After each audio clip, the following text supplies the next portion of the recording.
ہزاری روزہ بھی کہا جاتا ہے، اس روزے کا شرعی حکم کیا ہے؟ تو دوستوں، اس کا جواب یہ ہے کہ رجب المرجب کے مہینے کی 27 تاریخ کو ایک روزہ رکھا جاتا ہے جس کو لوگ ہزاری روزے کے نام سے تعبیر کرتے ہیں کہ اس روزے کو رکھنے سے 1000 روزوں کا ثواب ملے گا۔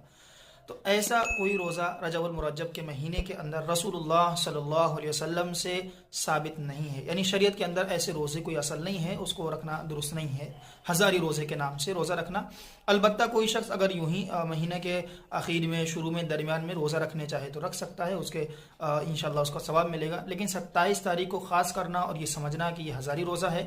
اس کا یہ عمل درست نہیں ہے۔ اسی لیے ہمیں اس طرح کے رسم و رواج اور غلط خیالات، غلط عقائد سے اپنی حفاظت کرنی چاہیے، کیونکہ رسول اللہ صلی اللہ علیہ وسلم نے